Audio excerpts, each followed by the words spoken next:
Welcome back to the ThriveIN Wabash County podcast. My name is Adam Stakeman, and I am in the studio today with Amy Ford and co-host Christine Flohr. And the subject today is going to be a true hidden gem of Wabash County.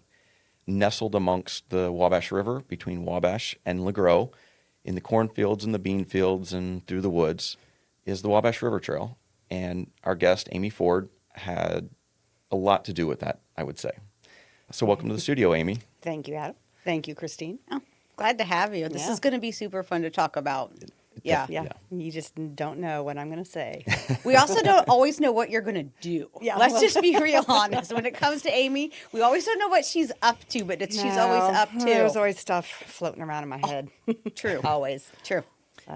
As I was thinking about this podcast, and I thought about you and some of the committees we've been on before, like Dam to Dam, you are a unique contributor to the community in that we have a lot of leaders that have big ideas, and those are needed.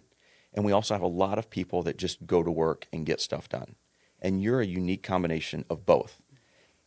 Amy comes up with the idea, and she makes it happen right away. Whether that's the cleanup along the, I call it Hill Street Extended, I guess, towards Lagro. You're like, you know what, this needs to be cleaned up. And then you're out there with your gloves on and your pickup truck, and you've got a bunch of friends, and you're making it happen. It's not, oh, we're going to push this down to the people that want to do the work. You're doing the work, and I really, really appreciate that. Yeah, no, I like to get my hands dirty. I really do. Yeah. I love to pick up trash. Yeah, it's just crazy. Love my hands in the dirt. Yeah. So It's neat, too, that you're always a part of the project from beginning to end.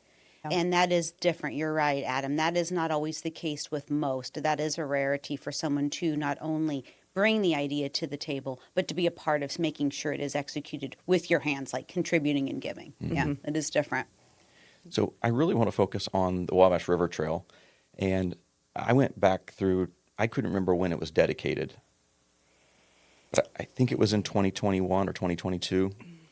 I think 21. 21. Yeah, I think 21. But then I went back and looked through some of my pictures from when I've spent time on the River Trail. And I found pictures with pavement as early as 2018. Yes. I didn't remember it taking so long once it actually got to the point where you had the permits and started to put the trail in. And I know because I also attended some of those community meetings, this project took a very, very long time from your idea to actual, reality. Well, for me personally, my own timeline, yes, it because I'm kind of like, I'm going to get it done right away and move on and find another project. But in trail world, it got done very quickly. Okay. Because there are so many trails out there that take years and years and years to put together and get it done, get funding. And so really it was very quickly put together. And I will have to correct you on one thing. I don't think it's a hidden gem anymore. No. Thank you for that clarification, Yeah, it's just like Amy. hidden. I think a lot of people know where it is and use it. And absolutely, you're right. It's a hidden gem in that, if somebody new comes to town, they're going to see the mural. They're going to see the Honeywell Center. I love that it's tucked in along the river, and it kind of, you have to know how to, Well, that you do it's have there. to know. You have to find your wayfinding signs. Yeah. And it's natural. I mean, you've worked really hard to make sure that Indiana natural wildlife is still present along the trail. And I think that's that hidden piece of it is it doesn't stick out like a sore thumb. It blends in beautifully with Absolutely. the natural landscape. Yeah. Well, part of that is the Wabash River Trail is not a rail trail. That's the difference. Oh. Yeah. A lot of trails around the state and the country are old railroad beds. This Oh. one is not, which was part of the challenge. Mm-hmm. So, but What was your initial, what really got you fired up that you wanted to put in a trail? Had you seen others, or what? Oh, yeah, of course, because I travel quite a bit. I've seen others, but I think the real thing was like, I want to ride my bike to Lagro and get an ice cream cone. You got to start somewhere. And I thought, oh, that would be perfect. 6 miles, what part of 6 miles don't you deserve to have an ice cream? Yeah. Especially coming back. So basically, it was really a simple idea. And I think a lot of ideas are very simple in the beginning, and then they get complicated when you actually start putting it together. But one thing that was really unique about the passage between Lagro and Wabash is that there are no crossroads when you think about it. There aren't. No, that's correct. There aren't. So when you're on many trails, the Nickel Plate, the Monon, all types of trails, there are always crossroads. So you're always having to stop and slow down and really watch because those are country roads. Yeah, those become very dangerous They intersections. do, and you have to stop. Even though it might be a very obsolete road that hardly anyone uses, the minute you don't stop, that's when a truck or a car or another cyclist, whatever, they're going to be crossing your path. So it was kind of a safer route, really, to get to Lagro and back and forth. And of course, it was all owned by private property for the most part, so I had to work with that. That was a new adventure. But I feel like once the property owners got on board and understood what we were trying to do, then I think they kind of, it's a legacy project for them. That trail will be there after they are gone. They are leaving a legacy, and not everybody gets that opportunity to leave a legacy of this magnitude behind. And I think it's really special. I mean, I wish I could do that. I don't have something like that I can leave behind.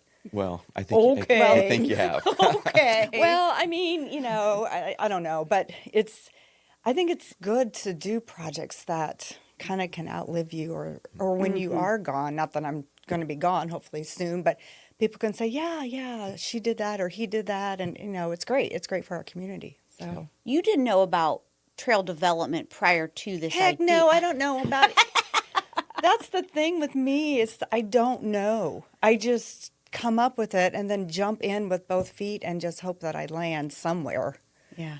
on both feet. There's But something to be said about being courageous enough to just go ahead and jump even if you don't know. I would never have done the trail if I would have known all the obstacles. I don't think most people that are in trail road will do it because it's just, it is unbelievably difficult to do it. And you were the driving force, but you didn't do it alone. You had an I entire... had a group around me. Yeah. Every good project usually has a really good, solid group around you. Yeah. And is that group still involved in... Most of them, yes. Okay. Yeah. And the other thing I did, too, was that you just have to keep going. I mean, whatever you're doing, there's going to be people that don't like it. They don't like change. Yeah.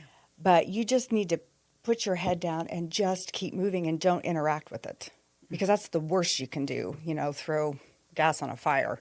Just keep moving if you feel like this is the right project and you've got your people behind you and you've got a community behind you. And now you think, what if that trail wasn't there now? Well, for one thing, my assumption could be that Lagro wouldn't be doing what it's doing now. I mean, the trail really helped. Absolutely. I mean, when people say trails don't bring infrastructure and community pride and investment to a town, they're wrong. They absolutely do bring it. Yeah. What I love most about the River Trail, and especially what you did in Lagro, is that it's not just the paved trail. There's a very nice aesthetic rail system that blocks the road, the driveway on the rear access to the trail. And it's not just put up haphazardly. You can tell that there was a lot of thought and how do we make this feel natural to the environment back here. And then the restroom facilities that you help put in by the boat launch, again, it just has a very natural feel to it. A lot of stone and wood. It was elevated. We try to elevate it because elevating our structure also elevated other people doing their thing. So if you put something crappy out there, that's what you're going to expect. But you kind of just raise the playing field.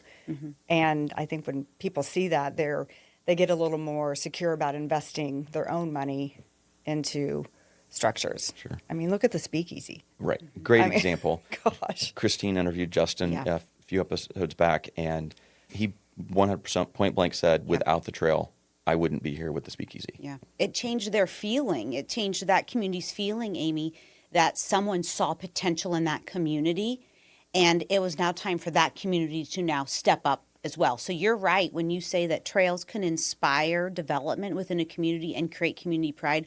100% accurate. And Justin, who owns the Speakeasy and a lifelong Lagro resident, I encourage people to go back and listen to that episode, even if it's just within the first 5 minutes, because that's how it starts, Amy, is he credits his service on the River Trail and hearing you dream about what could be that Right. made him think, what could be here? Yeah. And look at it today. Yeah. No, Wow. It's a great place to go. And, the community of Lagro embraced it as well. If they wouldn't have embraced it, it would have been very difficult or maybe would not have happened because they granted us an MOU on Basin Street. So that's where we kind of started. We started putting pavement down there just through the town. You kind of try to get your low-hanging fruit first. And then it shows people, well, they're doing it. If everything was in line and ducks in the row before we ever started laying pavement, Yeah, wouldn't work. no, it doesn't work that way. Yep. So, And they've taken their new boat launch area or cleaned that up where it used to be single path to get down to the bottom. It's a little nicer now, and I understand that there may even be some work to. that'll be another podcast. Okay. That's a really, we'll just kind of table that for now, Okay. but that is another big deal that's going to be happening, hopefully. Sounds like she's still dreaming Oh. and acting. I don't and just moving. dream. I just And try to, acting. And moving forward. Just moving forward, right. Yeah. No, there's a lot of stuff going on right now, trying to get that shored up a little bit. So, Good. yeah. Yeah. I love that it's had an economic impact in Lagro and that the people have poured into their own community now. But I also find now that one of the things I think the lifestyle of people that live in the Midwest is a little different. I kind of call it like a 3-season lifestyle. So spring, summer, and fall, people are outdoors and we're walking, we're playing sports. But in the winter months, we all go in and hibernate for the most part. And you shouldn't. Why do you do it's not even winter here, really. Right. But if you go to Colorado, I know you spent time in Colorado. They just live outside year round. All the time. They walk to shops. They are skiing or snowboarding or whatever. All seasons they're outside. What I've enjoyed is as I've spent time in the winter months on the river trail running, is you get a overnight snow. And I'll go out and I may be the first set of footprints, or I may not. But by the end of the day, there are dozens and dozens and dozens of footprints back and forth along the river trail. I love that it's a visual for me that people are getting outside They are. year round now and walking, taking their dogs, biking. I love what that has done for us. Yeah, it's nice. And the thing in the winter, you can see the river even that much more because the foliage is gone. So it's and the color of the water looks different. It's more of a grayish, bluish color. It's really pretty in the winter. I think it's actually prettier in the winter. Yep. For anyone that hasn't been on the river trail, there are very easy access points from Paradise Springs. Then you've got the Hill Street, very nice parking lot there that will put you right on the trail. You go a little bit closer towards Lagro. I call it Wabashiki. Wabashiki. Yeah.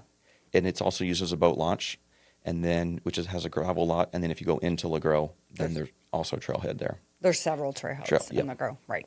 Yeah. So very easy whether you want to get on a bike or walk or take your dog. Plenty wide. It's very smooth. It's a very, very easy trail if you're a newbie to trail access. Right. No, it's great. And we try to really maintain it to the best of our ability. You do maintain it. I have been on that, and the River Trail crew who is constantly mowing and checking to make sure that I have literally never seen one piece of trash or debris along that trail. Not once. And I think it's most people aren't littering who are using the trail. I think that's one. But two, the crew that works with the Wabash River Trail organization does a tremendous We job. try to keep things picked up. And a lot of times it's something that falls out of a pocket. Yeah. Or out of a stroller or something We like that. pick up a lot more trash on Hill Street Extended than I have. Oh, yeah. You don't see the big Slurpee cups and Never. Never. the beer cans and bottles and stuff. It's not like that. It's typically just random stuff or stuff that's blown in from the landfill. I mean, it's minor. Yeah. So I remember that going to some of those community meetings, and people that hadn't used trails before, that was a concern of theirs. It's going to get trash and who's going to pick it up. And that's just not, if you've spent time on trails, that's typically not what you're going to trail find. people don't do that. I mean, there was a lot more trash, TVs, tires, all that stuff as we were doing the construction, Right. because people would trespass, put their junk, their building supplies, all that kind of stuff. So we've cleaned all that up, and then there's too many eyes on the trail now. Right. What are you going to do? You're going to take your mattress and dump it while there's people walking? Well, you got to And- carry it then. Yeah, if first you you're got to doing that. carry. Yeah. So, anyways, there's way too many eyes. So, yeah, that definitely has diminished. There was also that very sad and unfortunate Delphi Trail accident that was circling about the time you were working on the next phase of the Wabash River Trail. And that heightened some local fear of trail safety. And so I think timing-wise, it was also unfortunate for the Wabash River Trail because that felt so sad. It was terrible, but isolated. That's not the case for every single trail. No, and that could happen on a sidewalk. Oh, yes. I mean, Oh, it's right. like, come on. Right. It wasn't. It was very, very unfortunate. But again, it could happen. But anywhere. it made it harder for you at that time when you talk little about bit, but- Amy conducting those meetings. It was another point of contention of, well, look what just happened in another community, you know. But you addressed it. Yeah, I mean, it is what I mean. It was on a part of that trail that had not been developed. Yeah, but it doesn't. I mean, it doesn't matter. It was terrible. But again, if you live in fear that something's going to happen, then nothing's going to get done. You cannot live in fear all the time. If you live in fear that you're going to have an issue when you travel, you can have an issue here. Right. So yeah, Agreed. maybe choose your country wisely, but don't let that be your reason for not traveling. Yeah. Right. And doing. So- But back to Adam's talking about you having these community meetings. You had to address, face, answer big questions from litter to is it safe? I mean, it was a lot of your time to make sure that you gave place and space to hear people's concerns. You kept moving forward, but you also gave people a platform to talk and share and ask you questions so you could educate about the project. And then once they figured out what it was, it kind of turned. And yeah. But anyways, I really have to thank all of my property owners that came on board. It was a lot of trust that they had to give me to prove that this was going to work. So without their loyal support, it never would have happened. But I wanted to do it in a way that if I would run into them in a grocery store or at a restaurant or something, that I'm not like trying to like, I want, You I didn't want feel to like we're friends and they can Yes. contact me if they need to, if they see a problem. No, I can't help if the beavers are pulling the corn husk over to the river. I cannot do that. They've always done that. I mean, it's kind of comical. It's like, those beavers. It's just funny. Yeah, they just kind of pull it across. Yeah. It's not turtle crossing, it's beaver crossings. There was a little sign that somebody put on the trail. I don't know. I have no idea who did that. I'm like, that's the wrong animal. I still love the sign. Yeah, I do too. But it's like, okay, those are beavers that are pulling that into their homes or whatever. I don't know what they're doing with it. One of the things that when we have a new installation like the trail, whether it's a public art or it's a city park, if the funding's not there for the long-term maintenance then it becomes a liability to the community as much as it does an asset to the community. What do you have in place that the river trail, and I know that when you put pavement in the middle of a forest, roots are ultimately they're going to win that battle. What do you have in place to make sure that this trail outlives you and I and Christine? We have an endowment at the Community Foundation. So, and that continues to grow every year for that purpose. I will say one thing about the state, they want trails, but there's no money for maintenance. And it just drives me crazy because it's like, what part of a state putting down a road is there not maintenance behind it? Yeah.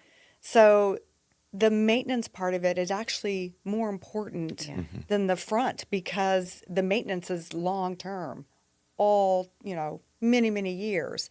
So actually the maintenance is going to be a lot more expensive than actually what it costs to put it down. Just like with roads, any roads. Yeah.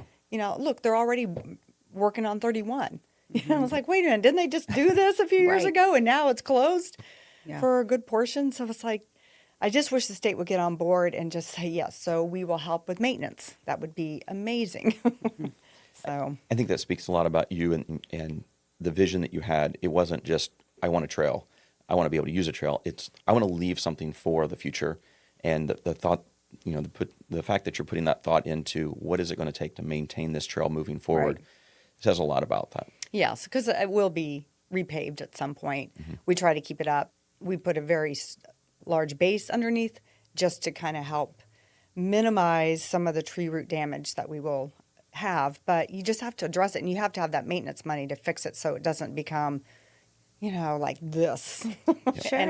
And it can be. I mean, I just rode on a trail in Colorado. It's like they just won't fix it. I mean, they circle it. I'm like, well, okay.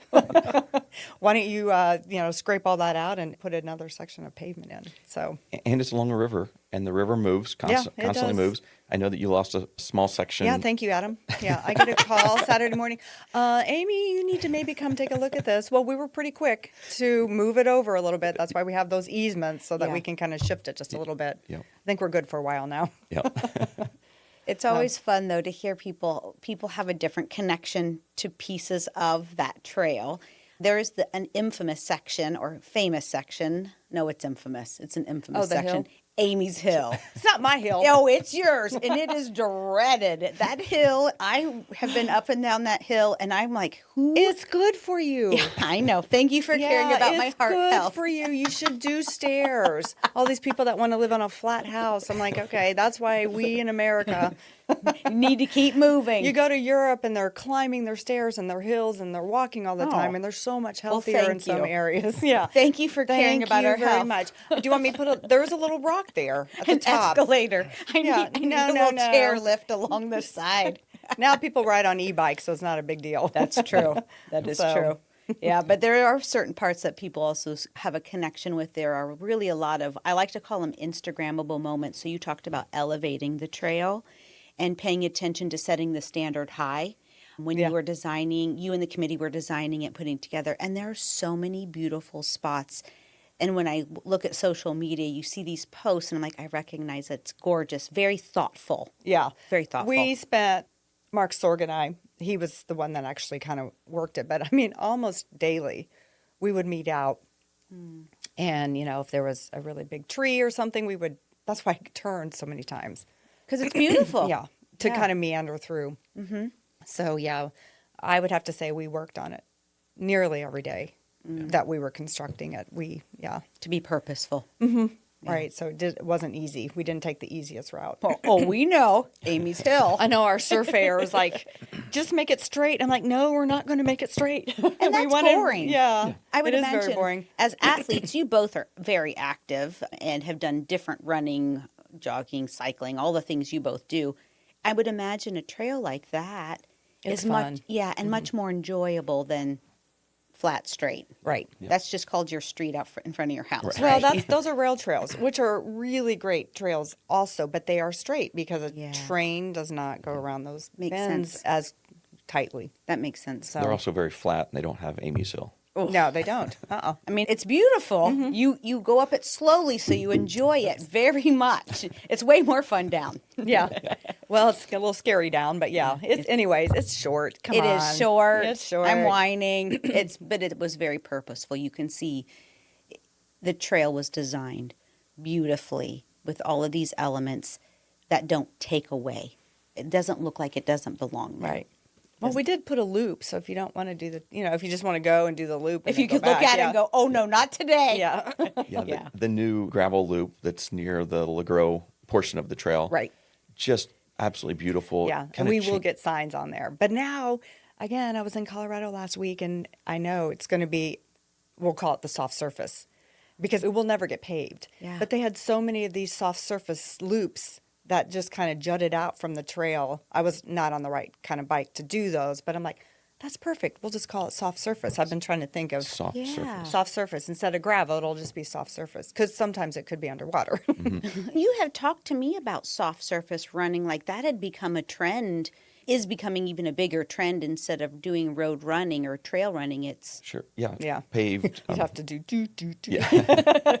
It's so much easier on the body to be running on those soft surfaces. So Yeah. now you also had to navigate several like creek or waterways. So we did bridges instead of culverts. Well, I mean, there are a few culverts, but culverts are so ugly. yeah. You So should it's see like- these bridges, yeah, right? They're pretty. Right. Yeah, they're nice. They're beautiful. Board and steel. Yeah. And it was interesting to watch that process. I mean, they were bringing in massive cranes, swinging these bridges over into place. It was really, really cool to see. Yeah. There was one that was very difficult to place, and it was just a funny image for me, just seeing all these guys going, how are we going to do this? And they're just all sitting there looking at this bridge on a crane, and they're just all like, kind of like construction workers out on it. Yeah. They're just all sitting around like, I don't know how this is going to swing. We got it figured out, but it was a little difficult. What made you go with that style of bridge? Again, I've seen them in different parts of the country, and Yeah. I didn't want a painted bridge because then that's maintenance. I try to Yeah. think long term. I'm like, what can we do that will just kind of have that natural patina rust Yeah. and will last for 50 years? So So beautiful. that's what we did. Yep. Now, earlier you mentioned Mark Sorg and that he played a pivotal I know role he's in. going to kill me. But he then moved on from this trail, and he actually is impacting other trails in our area as well, right? So he just did a stint, I'm going to call it a stint, over at the Nickel Plate. I think he might be finished with that part right now, whatever they're doing. But yeah, so he worked over there for a couple of years. Okay. Yeah. The Nickel Plate, it runs from Rochester down to Kokomo currently. And then there's a section, what's the section down in Indianapolis called? The Monon? The Monon. And I don't know if there's talk that at some point those two may get They should connect. connect. Because, yeah, I think they're on the same line. Line. I don't know when that would connect. And then there's a section that used to go from like Oak Hill High School nearly all the way over to Richmond, Indiana. There's some sections where Like it's the Switch Trail or something. Cardinal Greenway and the But then the and switch connects it. Yeah. Yeah. And I've ridden that from Wabash down to Oak Hill and then on to Richmond. And eventually the Cardinal Greenway and the Monon and the Nickel Plate will all connect. And there's a map of what the rail system will look like across, not rail system, the trail system will look like across the United States. And in some states, that's just roadway. When you get to like Montana and Wyoming, I believe it's just like designated roads. But you'll be able to go East Coast to West Coast at some point, Yeah. basically on a cross-country trail, which would be amazing. And I love that we're doing that right here in Wabash as well.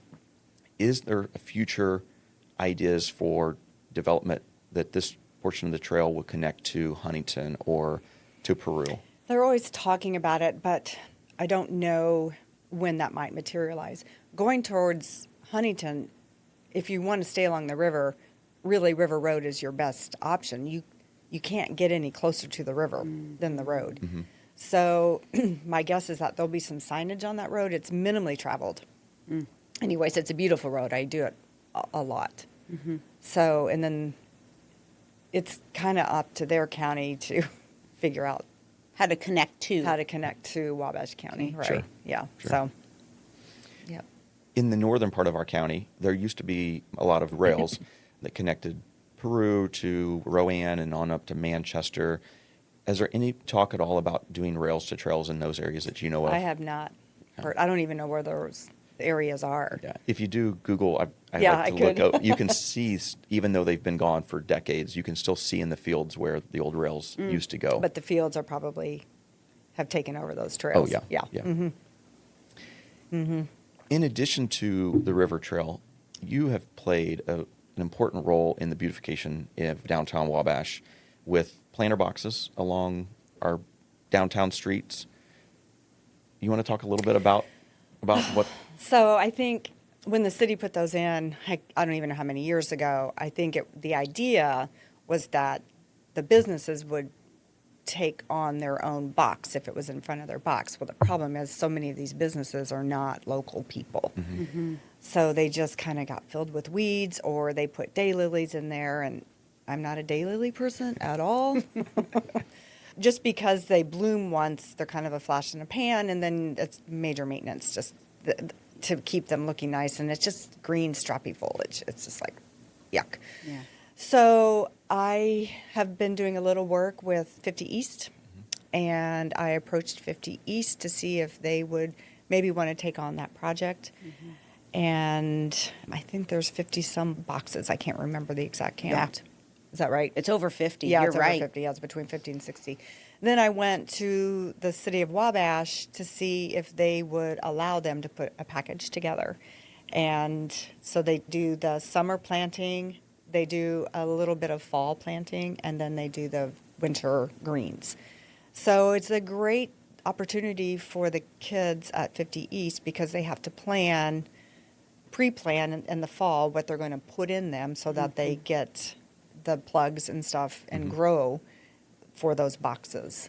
And then the implementation, and then removing everything, and then putting in the next implementation. Yeah, So and the kids are doing that. They're the showing up kids, here in well, they town. do have adults with them, but yes, the kids are doing that. And that's, of course, going to be different kids because the kids that might plan it are not the ones that are going to be installing them just because of their graduation Sure. rates. I think So- it's teaching great lessons too, though, of yeah. what it means to pour back into the community in which you live, even though some of those kids may not, long term live here. What it means to give Just back. to do it, Yeah. right. And just to kind of get that experience of like, oh, I can make a difference. And if I have an idea and I can figure out how to make it work. Yeah. A lot of people have ideas, but you have to figure out how to make it work Yeah. and make it feasible. Yeah. Those boxes also serve as a gateway. As people are coming and visiting, they're part of our story. And while they're much better than the trees, which were beautiful, but led to, we talked to the mayor about birds and bird droppings all over downtown. When other individuals are just kind of randomly responsible for filling them, that's what it looked like, random filling. Or not filling. Or not filling. Yeah. Whereas this gateway, now we see the end result of this partnership that you helped create meaningfully. And now after, I think it's been about 2 years. Does that sound about right, Amy? 2 or 3? So this is their second summer. Second summer. Yeah. It's stunning. Yeah. They are a great representation of our community for those who are coming, for one who lives here, but those visiting and driving either through or coming to a show at the Honeywell Center, et cetera. It serves as another gateway, and they're beautiful. And the having the right people who know how to plant things correctly is evident now in hindsight when you look back to what the hodgepodge was to now. They're just, I think these were beautiful this year. Last year, I don't know plants. Surprise, surprise. They did something kind of that grew tall. Canis bulbs. Yeah. Oh, I my- know. Those are gorgeous. They were so cool because they added green space to downtown and height. I've learned some of that stuff from Amy over the years, what's important. But it's stunning to see, Amy, Yeah. what they've come up with. So Yeah, it's fun for them. Yeah. And I think the city gives them a little direction. I think the city gave them some direction this year that they kind of wanted a red, white, and blue theme. Oh. It's hard to get blue and flowers, but so that's why, yeah. Those are, but yeah, no, it's fun. Beautiful. Yeah. It's Beautiful. fun. Yep. I love plant material. I love that idea of the partnership that you connected there with the city and 50. That's fantastic. And then there's an art piece downtown that I believe that you're responsible for. Henrietta, which is this kinetic elephant that sits at the corner of Wabash and Canal. I have a question. Yes. I was there. It had rained a few days before that, and my oldest son was with me, and he didn't realize that actually moved. Yeah. So he went up and he pulled on the trunk, and he got rained on. So in the top of the trunk, Oh, there was some water sitting in there's it. Yeah. was that intentional? No, I don't think so. I think that was totally, you could tell him that. And just like a real elephant, and when you It does. the water will come out the trunk. Yeah. It's exactly what it looked like. I thought whoever designed this Yeah. was brilliant. I don't know. I don't think so. I'd have to check it. I'd have to check with the artist. But anyways, again, I found that in Santa Fe.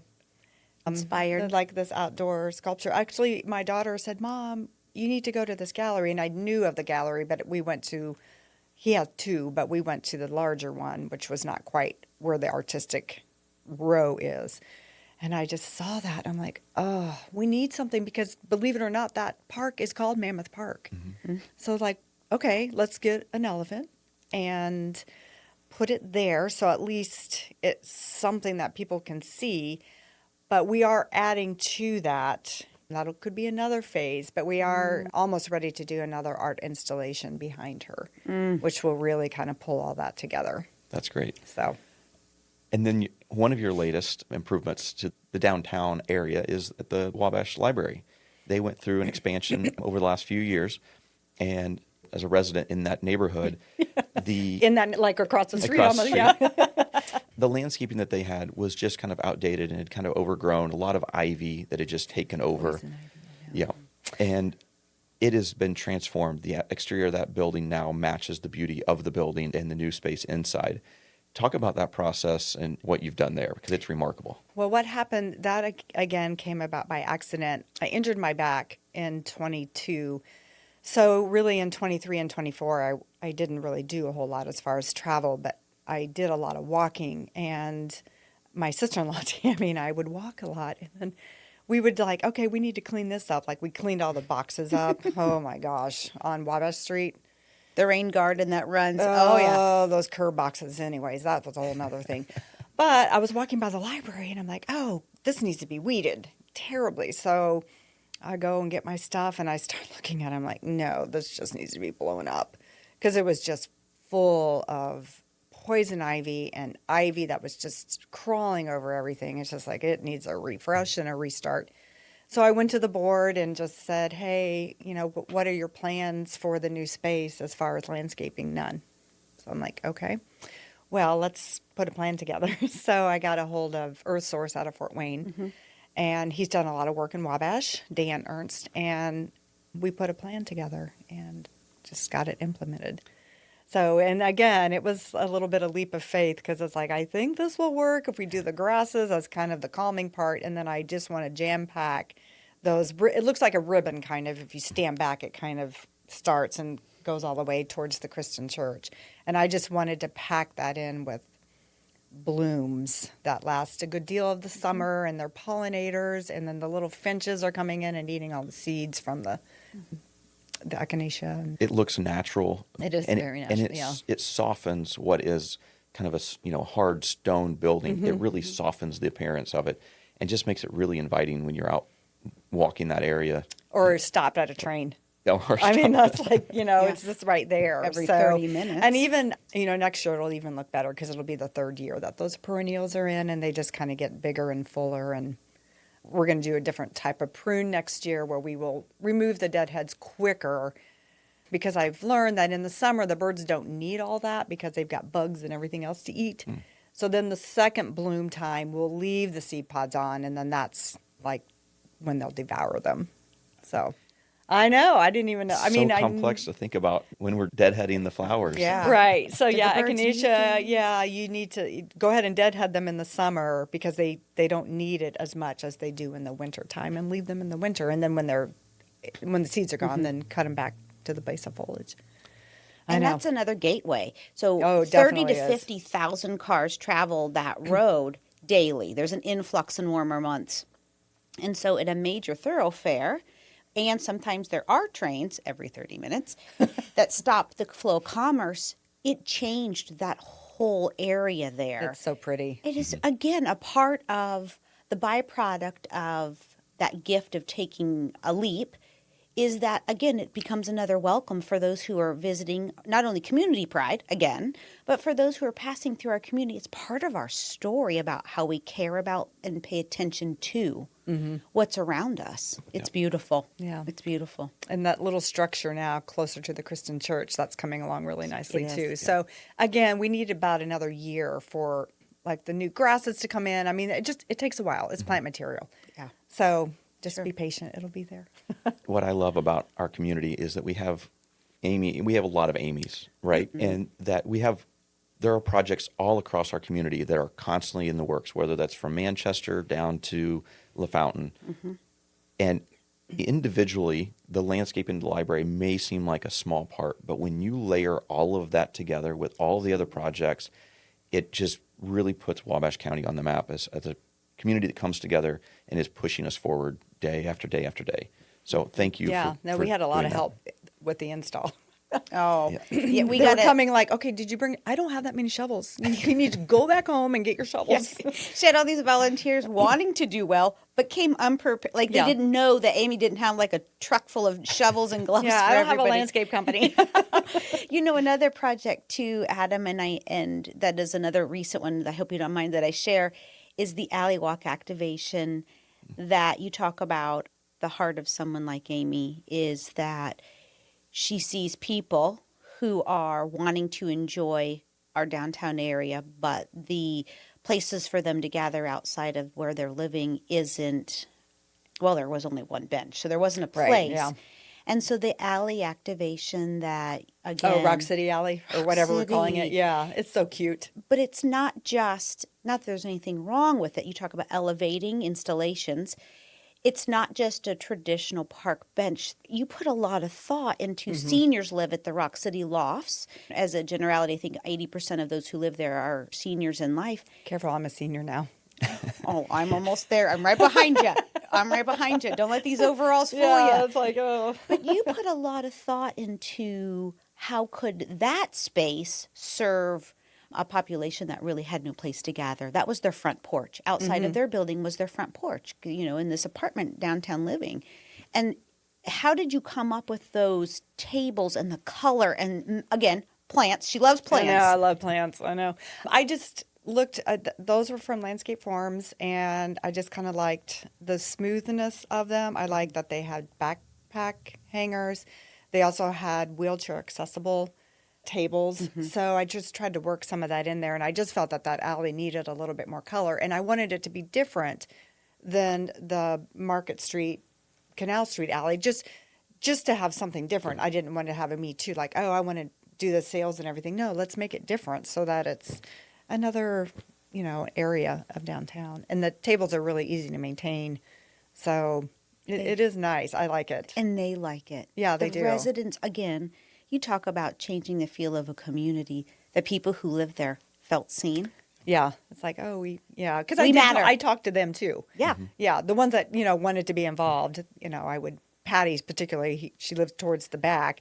So I would take my newspapers out and try to figure out sizing and spacing and like how many planters do we need and that type of thing. So that was a lot of fun.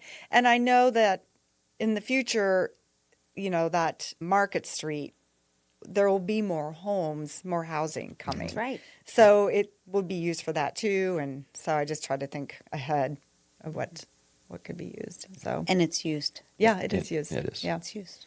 So I think we should also mention that you own a business downtown. I do. I'm not there very often anymore right now. I need to slow down a little bit so I can be there. But yeah, I do. Diane Morris and I have owned that business since 2001 or 2. Maybe we started in 1 and officially opened it in 2002. The Borders and Beyond frame shop. Framing. Yep. So if you need any artwork or Yeah. pictures framed, it's Yeah. Leave them and we'll get to them, promise. We both are pretty busy right now with some Big community practice. work. Yeah. yeah. Amy, thank you for coming into the podcast studio and talking about the River Trail and then also the other beautification projects you've been working on. I know you even are involved in some real estate development here in the community. That might be a whole nother episode that we That's can get another into. one, yeah. But thank you for just being a community partner and not only showing up with ideas, but putting your gloves on, grabbing your shovel, and getting in the dirt because it really, truly makes an impact in our community. So thank you. You're welcome. I do want to say something because I know that there's a lot of people out there that complain all the time. And they just sit at a computer and they complain. I'm just like, get off your computer, grab some people, like-minded people, and go figure out how you can make a difference. Because tearing people down is not the way to do it. That's right. So I cannot stand that. And I don't listen to it. I'm doing what I'm doing. That's right. So I can't change everything, and I don't know how to fix everything because I don't have that expertise. They might figure it out. That's right. If it's something that they're passionate about, maybe they're a softball player and the park at City Park, there's always softball games going on there. If that's your passion, pour into that. Right. What do we do to beautify that? Yeah. Is there trash? Pick it up. Yeah, or that's right. whatever. I don't know. I'm not a softball player. So. And but stop tearing down. Stop it. Yeah. Doesn't, Truth. Speaking of trash, that is a new project that you have coming up that you two have been working on together. Oh, that's what happens when Amy has an idea. God. For I 20 grab like-minded people that are much better at it than me. Not true. And then you move forward. Yeah. Are we at a point where we can start to talk Yeah, about I think the project so. in I think so. 2026? Yeah. So this happened, I think it was in 2020, COVID probably, because everybody needed something to do. They were tired of being inside. And before the trail, I would ride. A lot of people would ride to Lagro. And that road is terrible with trash. Yes. Awful. Absolutely awful. So I thought, why don't we just pick it up? 80 bags of trash. 80 bags of trash in 6 miles. She That didn't is- post online and complain about the trash. No, you just being do along it. the road. Did it? She went and Yeah, I just sent an email out to some friends, probably the Rock City Bike Club group first. Like, hey, no one's working. So schools are closed. Let's do it. So it took us about a week. We'd work maybe 3 hours at a time because it's a lot of bending over, picking up stuff, and did it. And then it just kind of kept going and going. And then last year, my husband and I think Kenny Benj were working together. I was driving the truck, like picking up people's trash so that they could keep going. And somebody came along, the side of my husband and said, where can I give money? I want to give money to whatever this group is. My husband's like, well, Give $1 to everybody along because it was just volunteers. So then I told Christine, I'm like, okay, I think it's time to really elevate it and just make it countywide and make it for the whole month of March. So that way particular groups can go out there. Property owners, come on, get on it. If you have property in the country, I know you didn't trash it, go and pick it up. I mean, we pick ours up 2 or 3 times a year. It doesn't take that much time. Maybe the first time it will, but if you keep up on it, it's not bad. Pick up your trash. It's just, that is your responsibility. It's your property.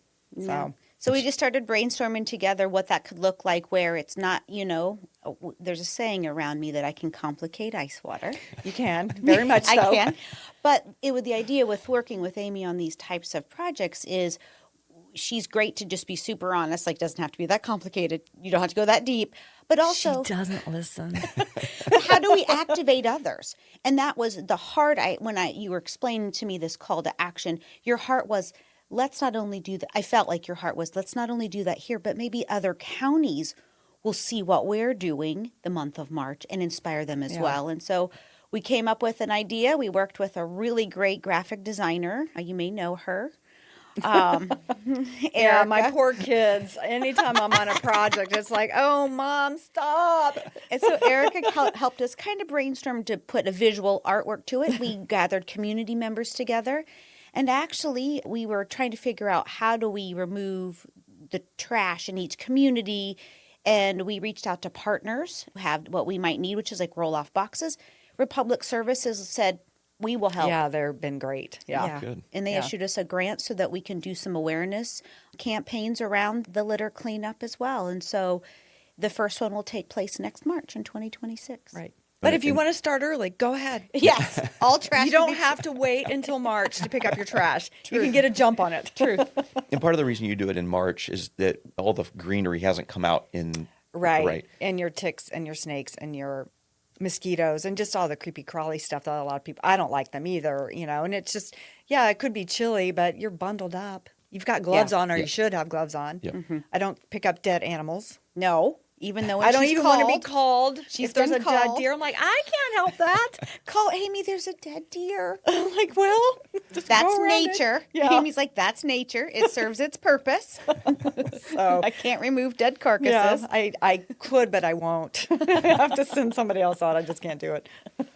Well, Amy, I thank you for saying that, just pour into whatever it is you're passionate about. Don't become a roadblock for somebody else that is doing what they want to do. Find your passion and go for it. Anything else you want to share with our listeners today? No, I just like to give back to the community that you're in, whatever community that is. Just find something, give back. Don't just sit around and watch everybody else do it, or help somebody that is doing it. So don't sit in your chairs. Just move. Get out, get active. That's right. Get out, yeah. That's yeah. right. It's the best way to be. It gives your life purpose, more purpose. Yeah, you really do. You feel good about yourself. Yeah, it's a good example for your kids, too. Yeah. Absolutely. Yeah. Great. Christine, anything else you'd like to add today? I want to echo what Adam said, too, is just thank you for choosing to be a part of whatever efforts that are moving this community forward in that form of progress. And also thank you for speaking that truth that says get out from being a person of tearing down and get out there and contribute. You have something. Everybody has something. So do it. Yeah. I love that. So thank you for saying You're welcome. that, too. No, I firmly believe in that. Yeah. So. In addition to all the projects we talked about, Amy, pushing forward in the Wabash County community, you've also played an integral part in helping us get this podcast off the ground.